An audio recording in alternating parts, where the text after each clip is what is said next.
So I'm not the world's biggest Star Trek fan, but there are certain things that I know just aren't right when you try to implement them in Star Trek. And so this thing in front of you, yes, thing, because I refuse to call it an actual article because it offers no academic merit, no artistic merit, offers no merit anywhere. So right here, 9 reasons why Kirk should absolutely be bisexual in Strange New Worlds. How about no?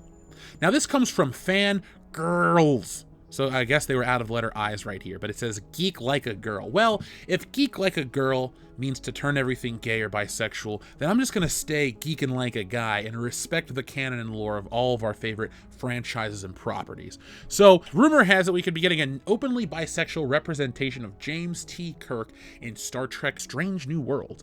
Industry insider Daniel Richtman has tweeted that he's heard the network was toying with the idea in mid-June. And while 50 or even 5 years ago, the idea of Kirk being openly bi felt completely unattainable, the recent positive queer representation on Star Trek Discovery and Picard has set a precedent that's promising. So, have you ever heard the phrase of give an inch, take a mile? That is what this is right here. Because something positive like showing gay people in a positive light has become, let's turn all of the characters gay or bisexual. And you're thinking, oh, Jeff, that's a little harsh, isn't it? Well, I've heard articles about Wolverine and Cyclops being turned gay or bisexual. They want Spider-Man to be bisexual. Those are some of the 3 biggest superheroes, and now you have Captain Kirk, the fucking face of science fiction for decades. William Shatner is Captain Kirk. No disrespect to Chris Pine, but you're not the Shat. You ain't that good. But right there, I have an issue with this. Recent positive queer representation on both Star Trek Discovery and Picard. Awesome. Make new gay characters. Are they doing that? I guess so. Is it a good show? No. Because they have queer and gay representation doesn't make it good? Definitely not. This article right here has 9 reasons why Kirk should be bisexual in the new Star Trek. And again, I for one don't think so, but let's take a look. Number 9, his storied romantic history. I've never counted, but I'd guess at least a quarter of the original series episodes have Kirk in a romantic relationship.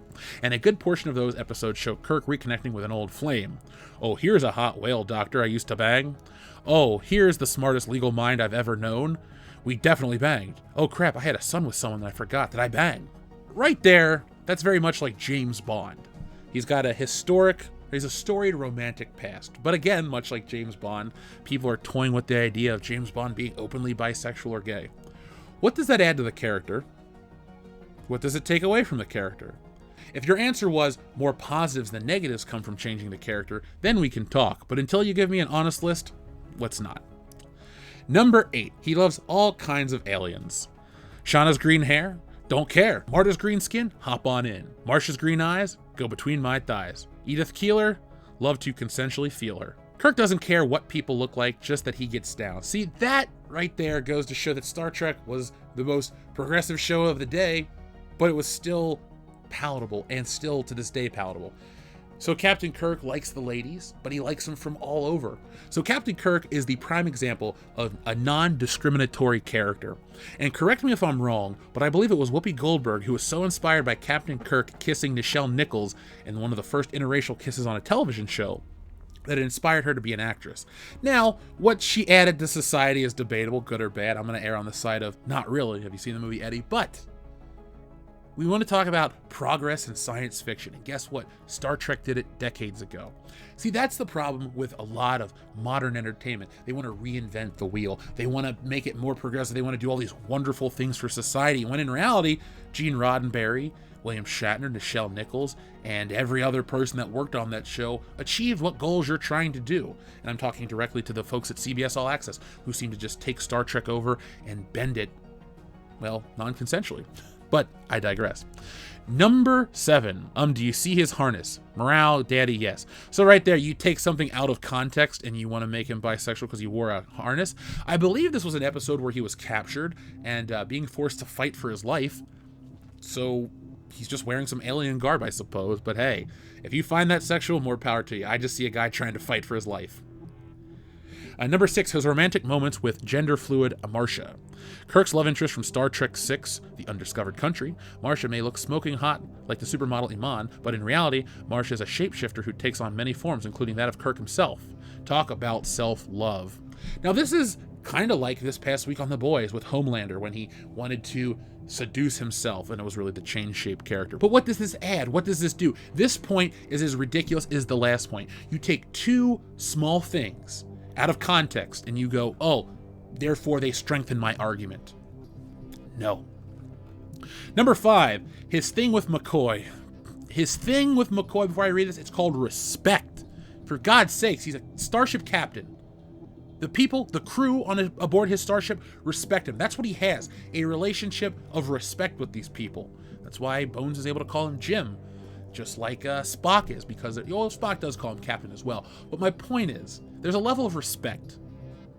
How can you try to change that? Anyway, moving on. Okay, so I didn't clock this the first time or two, but these two are totally lovers. I'm sorry, why does Kirk almost always take McCoy on away missions? Because he's a fucking medical officer. Why wouldn't you? You're going to a strange new land. Let me take my fuck buddy. No, let me take the guy that's going to protect the rest of the crew in case we run into shit. Like, I don't know, alien spores or killer aliens or a killer rock or furballs. I don't care what it is, but if you're going to go into battle, the captain of the ship is the one that's leading the expedition. Normally, you would take maybe a ground crew of expendable people, but the leader of the ship goes down, so what does he want to do? He wants to flank himself with his science officer and his medical officer, Bones. The dude right here, the picture, he's cut open. You think he's thinking to himself, so glad I brought my buddy. No, it's so glad I brought a doctor so it doesn't leave a scar and I don't get infected or die, or other things like that. See, fuck you, writer. God damn it. Let's... Like, doesn't the medical officer need to be on ship of over 400 people in the case someone gets sick? Nope, not Bones. He gets boo-boos on Kirk's chest, needs to get addressed. Well, again, he's the fucking captain, excuse me. And also, OMG, these two banter and fight is too much. Get a room, you two.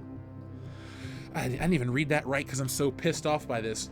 By this writer's metric, everything's gay. So I'm trying to think of two dudes, The Fresh Prince and DJ Jazzy Jeff. They're not just buddies from Philly. No, they're secretly lovers. Bill and Ted, don't pay any attention to the fact that they have girlfriends and now wives and daughters. They're clearly lovers. Jay and Silent Bob, I mean, in the film, they are referred to as hetero life mates, but I guess that's not good enough for this writer, who I forgot to read their name because they don't mean anything to me. And clearly, writer, stay away from Star Trek, because this is stupid, this is asinine. Number 4, she is the droid she's looking for. Remember that one time Kirk and an android named Reyna Capek fell so totally in love that Reyna short-circuited and Kirk asked Spock to do an emotional memory wipe? I sure do. Our favorite saucy ship captain doesn't care if your parts are electronic or flesh. And if it's hard to believe, he'd care exactly what parts someone's packing. See, now you're just adding that on. You're reading into it. You're putting your personal beliefs and your personal views onto Captain Kirk. Again, a character that was created almost, well, over 50 years ago at this point. And so all you want to do is add modern day sensibilities to this. And that's just not how these things work. Your argument is falling in on itself again, because Austin Powers was not bisexual in the slightest bit, but he did the same thing to a fembot. Should Austin Powers really check his mojo? Because maybe he was really interested in Fat Bastard instead of Vanessa, or Felicity Shagwell, or Foxy Cleopatra. Moving on. Oh wait, hold on! Is Rick Deckard from Blade Runner secretly gay?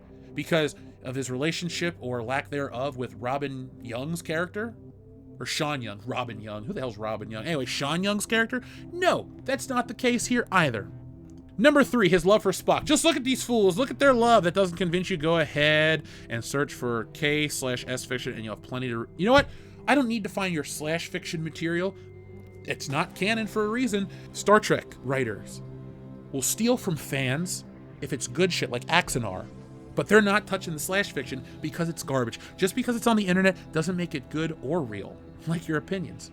Number 2, we need more bisexual representation. Not even going to read that because your article is bullshit. Number 1, we plain deserve it. Well, speak for yourself, asshole. I think Captain Kirk has been screwed over enough. We watched Picard get bent over the barrel. You know what? Let's make bring back whoever plays Captain Janeway. Let's make her gay. What's she doing? Well, she's working on Orange is the New Black, but that show ended. So bring Kate Mulgrew back into the fold. Let Captain Janeway be gay. Or how about Benjamin Sisko? Oh wait, she's a woman, he's a black guy. There are already enough minority representation. We can tear down the white guy. You want to tear down the most iconic person in Star Trek history. Yes, you may get involved with the Next Generation, or you might like Enterprise, or any of the films, but Captain Kirk, William Shatner, is the face of Star Trek, next to Leonard Nimoy and DeForest Kelley as Dr. Bones McCoy. Or is he Henry McCoy? Yes, he's Henry McCoy. But wait, who's in the X-Men? Oh, shit, that's Hank McCoy. Are there 2 Hank McCoys? I digress. Point is, speak for yourself. All you want to do is attack the most iconic elements of Star Trek.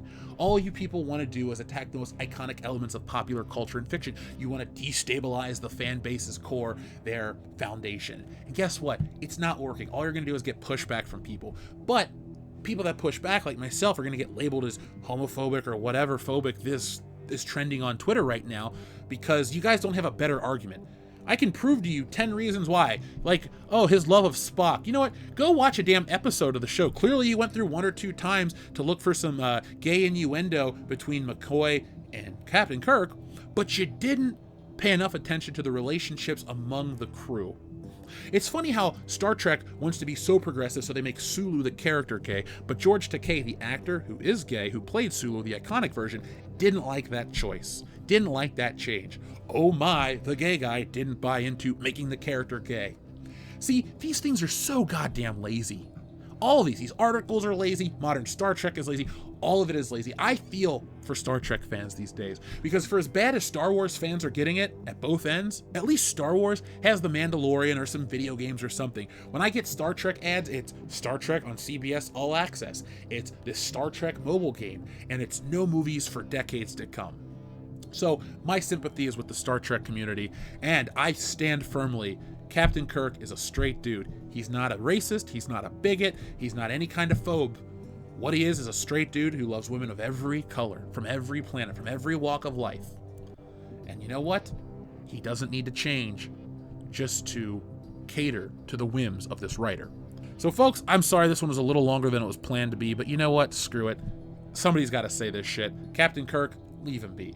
Let me know what you guys think down in the comments below about Captain Kirk. Do we leave him as is, or do we try to change him? I know everyone's going to answer with, of course he's not bisexual. Why should we make him bisexual now? You shouldn't, and that's the answer. So folks, I'm going to get out of here. Do us a favor though, hit that thumbs up button. Make sure that your bell notification is turned on to all, and make sure you get all the notifications from us so you can find all the content that we're putting out. If you really love us, and we know you do, and you want more, and you want to help us out because we could use it, join our Patreon page, patreon.com/worldclassbs, or our Subscribestar account. You can find those all in the description below. But what you do is you get more of this, more of us. We don't just have a Patreon page and you get a thank you, or you get your undying love like some people, and that's it. No. At every tier, you get something. If you join at the most basic tier, you get something, you get a thank you, and you get an access to an episode a month. But if you join at the $5 tier, you get shit almost every other day. Actually, almost every day. You get vlogs from Monday and Thursday from Nick and Kendo. I'm recording some myself. We have commentary. Schlocktoberfest is going to be heavily featured over there. You'll probably get all 31 days of unlimited terror like we used to put out here on the channel. And like I said, it really helps us do more, and we take requests, and you can be on the show. So if you're out there, you're a patron, we thank you. And if you're somebody that wants to help contribute or get involved with this community, appear on a stream, get the early merchandise and all the exclusive stuff, well then join us. It's just a couple bucks a month. It's like 17 cents a day, and it keeps this train a-rolling. That's what we all want at the end of the day. So folks, I want to thank each and every one of you for watching. Thank you for being a huge part of this community, and thank you for always being excellent to each other.